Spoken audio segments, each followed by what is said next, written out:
हे भगवान, कितनी गर्मी है। इस गर्मी के मारे बेचारी मेरी सारी टमाटर भी कैसे हो गए हैं। एक तो पहले ही इस बंजर जमीन में टमाटर की खेती करना इतना मुश्किल है। मुश्किल से थोड़े से टमाटर उगते हैं, वो भी कभी ये कीड़े तो कभी इस गर्मी से खराब हो जाते हैं। बाबा ये लो, माँ ने आपके लिए खाना भेजा है। ला बिटिया, जल्दी से खाना दे, सुबह से बहुत जोरों की भूख लगी थी। छोटू चिढ़ा जल्दी से पंख धोता है। छोटू पहला निवाला खाने ही वाला होता है कि तभी वहां उसका बड़ा भाई कालू चिढ़ा आ जाता है। अरे तू यहाँ बैठकर कुत्तों की तरह रोटियां चबा रहा है और मैं कब से तेरा दुकान पर इंतजार कर रहा हूँ। मैंने तुझे जो सामान लाने को कहा था वो तू लेकर आया? बड़े भैया, कल बिटिया के स्कूल में माता पिता को बुलाया था, इसलिए मैं वहाँ चला गया था। अभी मैं जल्दी से खाना खाकर आपका सामान ले आता हूँ। एक समय का खाना नहीं खाएगा तो मर नहीं जाएगा। जा जाकर पहले मेरा काम कर। एक तो तुझ गरीब को मैंने रहने के लिए अपना घर दिया, खेती करने के लिए खेत दिए हैं, ऊपर से इनके नखरे तो देखो। पिंकी बेटिया, तू घर जा, मैं ये खाना अपने साथ ले जाता हूँ। सामान लेकर मैं रास्ते में इसे खा लूंगा, ठीक है? पिंकी चिड़िया आंखों में आंसू लिए दोबारा खाना बांध देती है, जिसके बाद छोटू चिढ़ा पसीने से लथपथ होकर शहर की तरफ उड़ता है और अपने भाई का बताया हुआ सामान लेकर घर लौट रहा होता है कि तभी अचानक छोटू चिढ़ा का सिर घूमने लगता है। हे भगवान, यह अचानक मेरा सिर क्यों घूम रहा है? इस धूप से भी जान निकली जा रही है। एक काम करता हूँ, इस पेड़ के नीचे बैठकर रोटी खा लेता हूँ। छोटू सामने वाले जंगल में जाता है और एक बड़े से पेड़ के नीचे बैठ जाता है। पेड़ की छाया में बैठने की वजह से ठंडी ठंडी हवाएं छोटू को लग रही थी। छोटू रोटी खाने वाला होता है कि तभी उसके पास एक बूढ़ा पक्षी आता है। अरे बेटा, 2 दिन से पेट में एक निवाला भी नहीं गया है, भगवान के लिए कुछ खिला दे बेटा। अरे बाबा, आप यहाँ बैठ जाइए और ये लीजिए, ये रोटी खा लीजिए।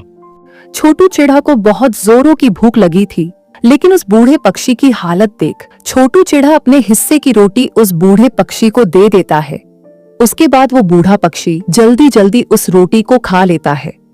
अरे बेटा, तूने एक भूखे का पेट भरा है, भगवान तेरा भला करेगा।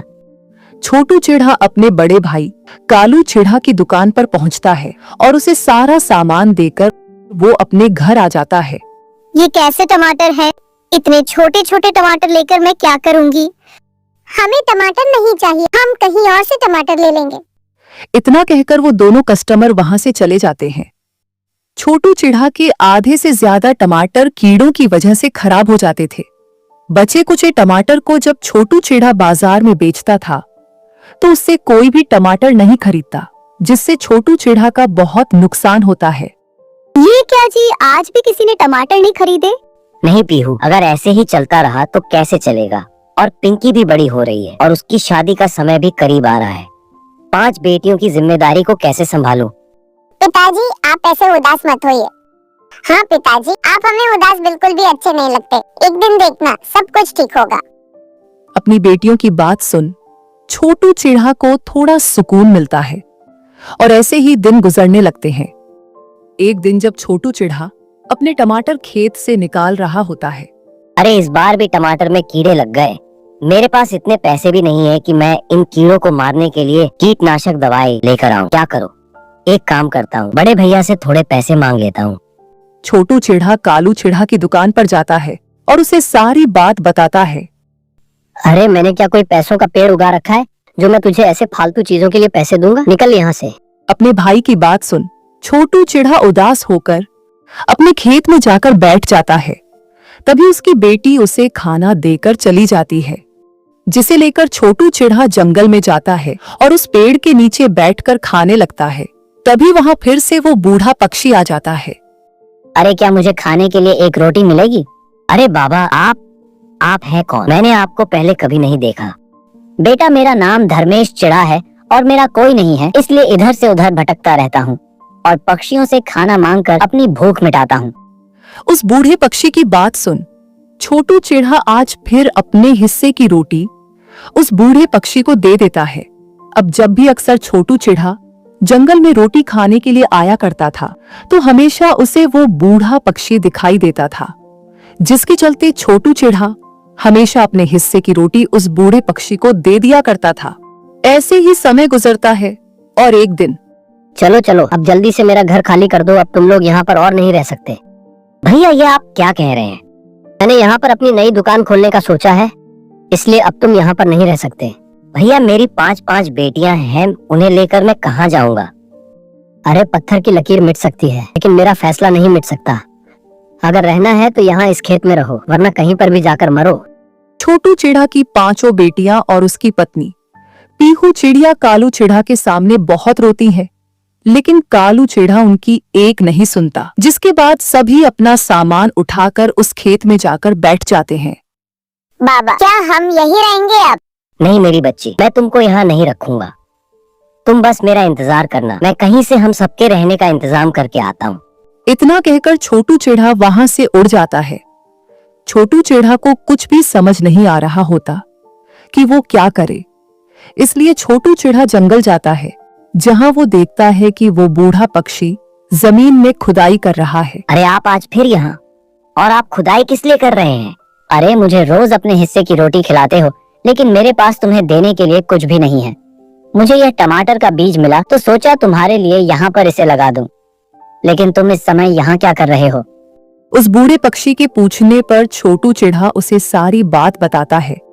अरे खेत में रहने से अच्छा है तुम अपने परिवार के साथ यहाँ आ जाओ, इस पेड़ की छाया के नीचे तुम सब आराम से रह सकते हो। जिसके बाद छोटू चिढ़ा अपने पूरे परिवार को उस जंगल में ले जाता है और सभी पेड़ की छाया के नीचे बैठ जाते हैं। ऐसे ही शाम होती है, पेड़ की छाया के नीचे सो जाते हैं।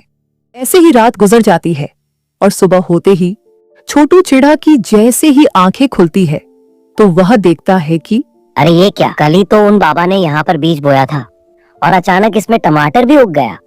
छोटू चिढ़ा जैसे ही उस टमाटर को पेड़ से निकालता है तो टमाटर चमकने लगता है।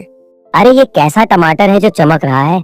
इसका रंग भी मुझे थोड़ा अजीब लग रहा है, लगता है ये टमाटर भी सड़ा हुआ है। इतना कहकर छोटू चिढ़ा जैसे ही उस टमाटर को गुस्से में जमीन में फेंकता है तो देखते ही देखते वो एक बड़े से टमाटर घर के अंदर बदल जाता है, जिसे देख छोटू चिढ़ा बहुत हैरान होता है। अब सभी जैसे ही उस टमाटर के घर के अंदर जाते हैं तो देखते हैं कि वो घर पूरा सभी सामानों से भरा हुआ है, जिसे देख सभी हैरान हो जाते हैं। तभी उस घर के अंदर से आवाज आती है, मैं एक जादुई टमाटर का घर हूँ जो हर अच्छे पक्षी की इच्छा पूरी करता हूँ। आप जिस पक्षी को रोज रोज अपने हिस्से की रोटी खिलाते थे वो कोई मामूली पक्षी नहीं था, बल्कि अच्छाई का देवता था जो पक्षी के रूप में पक्षियों की परीक्षा लेता है। आपने हमेशा उसे अपने हिस्से की रोटी दी, इसलिए आज जब आपका पूरा परिवार बेघर था तो उन्होंने अपने जादू से आपको ये जादुई टमाटर का घर दिया है। आप सभी जो भी मुझसे मांगोगे मैं वो आपको दूंगा। जादुई टमाटर घर की बात सुनकर छोटू चिढ़ा कहता है, जादुई टमाटर घर, मेरे परिवार वालों ने काफी सालों से कोई अच्छा खाना नहीं खाया, मेरे परिवार वालों को अच्छा खाना खिला दो। छोटू के बोलते ही वो जादुई टमाटर का घर चमकता है और देखते ही देखते पकवानों की थाली आ जाती है। अब सब बारी बारी जादुई टमाटर के घर से अपने लिए बहुत सारी चीजें मांगते हैं। वही छोटू चिढ़ा जादुई टमाटर घर से अपने लिए टमाटर से भरा हुआ खेत मांगता है और उन टमाटर को ले जाकर बाजार में बेचता है।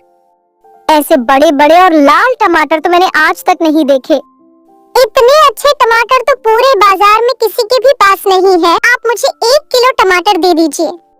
जादुई टमाटर के घर की मदद से वो टमाटर भी सभी कस्टमर को काफी ज्यादा पसंद आते हैं और अब हर कोई मंडी में सिर्फ छोटू चिढ़ा से ही टमाटर खरीदता था।